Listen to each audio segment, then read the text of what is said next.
Morning. Thank you sit down. आज हम लोग शब्द के भेद। सबसे पहले आप लोग तो जानते ही हो, और फिर मैं एक बार और बता देता हूँ कि वर्णों के सार्थक समूह से क्या बनता है? शब्द बनता है। वर्णों के सार्थक समूह को हम क्या कहते हैं? शब्द कहते हैं। अब आगे चलते हैं। शब्द को 4 आधार पे बांटा गया है। कितने आधार पे बांटा गया है? शब्द को 4 आधार पे बांटा गया है। कितने आधार पे? 4 आधार पे। आज हम लोग इसके सारे भेद के बारे में जान लेते हैं और फिर उसके बाद बारी बारी से हर एक भेद के बारे में हम लोग पढ़ेंगे। शब्द को 4 आधार पर बांटा गया है। पहला क्या है? उत्पत्ति के आधार पर। किस आधार पर? उत्पत्ति के आधार पर। उत्पत्ति के आधार पर शब्द के 4 भेद हैं। उत्पत्ति के आधार पर शब्द के कितने भेद हैं? आधार पर शब्द के 4 भेद हैं। शब्द के 4 भेद। पहला क्या है? तत्सम। पहला क्या है? तत्सम। दूसरा है तद्भव।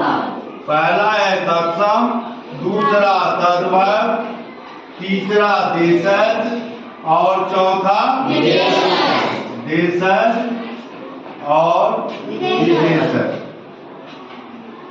शब्द के उत्पत्ति के आधार पर जो शब्द के 4 भेद हैं, उस भेद को हम लोग समझें, पढ़ें और जानें। उत्पत्ति का सबसे पहले ये समझ लो, उत्पत्ति का आखिर अर्थ क्या होता है?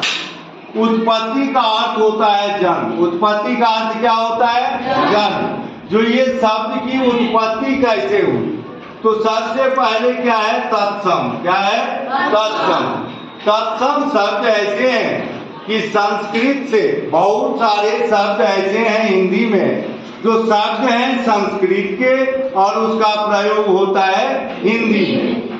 तो शब्द हैं संस्कृत के और उसका प्रयोग किस चीज में होता है? हिंदी में। तो इसका परिभाषा है कि संस्कृत से बिना परिवर्तन के हिंदी में आए हुए शब्द क्या कहलाते हैं? तत्सम शब्द। किसे कहते हैं तत्सम शब्द? परिवर्तन के हिंदी में आए हुए शब्द क्या कहलाते हैं? तत्सम। जैसे बोलते हैं मित्र, क्षेत्र,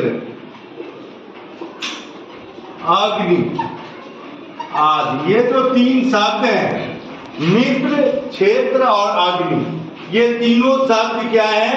संस्कृत के हैं और उसका प्रयोग हम कहाँ करते हैं? हिंदी में। तो संस्कृत से बिना परिवर्तन के हिंदी में आए हुए शब्द क्या कहलाते हैं? तत्सम कहलाते हैं। और तत्सम के बाद क्या है? तद्भव। क्या है तत्सम के बाद? तद्भव। देखो, तत्सम से ठीक विपरीत तद्भव है। तद्भव शब्द है वे शब्द जो संस्कृत से परिवर्तित होकर के हिंदी में आए हैं, वह क्या कहलाते हैं? तद्भव शब्द। अब यहाँ पे देखो, मित्र क्या है? तत्सम है और इसी का परिवर्तन हो गया दोस्त। क्या हो गया? दोस्त। तो दोस्त क्या हो गया? तद्भव। अब यहाँ पे देख, क्षेत्र क्या है? तत्सम है और क्षेत्र का हिंदी क्या हो जाता है? मैदान। क्या हो जाता है? मैदान, खेत। ये क्या हो गया? ये जगह यदि यहाँ पे आग आ गया तो आग क्या हो गया? अब देखिए, देशज। क्षेत्रीय भाषा के प्रभाव से, क्षेत्रीय भाषा क्या हुआ? देसी भाषा। हमारा राज्य ही जो बिहार है उसको 9 क्षेत्र में बांटा गया है। अब ये क्षेत्र क्या है? जितनी भी क्या है? मैथिली। तो क्षेत्रीय भाषा के प्रभाव से हिंदी में आए हुए शब्द कौन सा शब्द कहलाता है? देशज। जैसे देखो, हम लोग बोलते हैं लोटा। क्या बोलते हैं? लोटा। खटिया। क्या बोलते हैं? खटिया। पगड़ी। क्या बोलते हैं? पगड़ी। ये सारे लालटेन। क्या बोलते हैं? लालटेन। लालटेन, दिव्या, ये सारे क्या है? देशज शब्द हैं। ये सब है क्षेत्रीय भाषा, क्षेत्रीय शब्द है। लेकिन इसका प्रयोग कहाँ पे होता है? तो हिंदी में होता है। तो क्षेत्रीय की भाषा के प्रभाव से हिंदी में आए हुए शब्द क्या कहलाते हैं? देशज।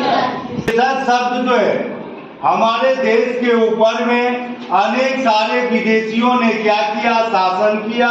शासन करके तो चला गया, 2 4 10 ऐसे शब्द छोड़ के चले गए जो उसका शब्द का प्रयोग कहाँ होता है? हिंदी में होता है। जैसे देखो विदेशज शब्द विदेशियों के प्रभाव से हिंदी में आए हुए शब्द विदेशज कहलाता है। जैसे हम कहते हैं स्कूल, क्या बोलते हैं? स्कूल। स्कूल शब्द जो है हिंदी के नहीं है, ये इंग्लिश के शब्द है, लेकिन प्रयोग होता है हिंदी में। फिर हम बोलते हैं कहाँ गए थे? तो डॉक्टर के पास। कहाँ गए थे? डॉक्टर के पास। डॉक्टर शब्द जो है अंग्रेजी के शब्द हैं, इसका हिंदी होता है चिकित्सक। तो ये डॉक्टर क्या हो गया? विदेशज शब्द हो गया।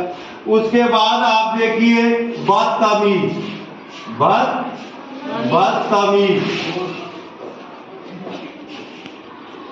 तो उत्पत्ति के आधार पर शब्द के 4 भेद हैं।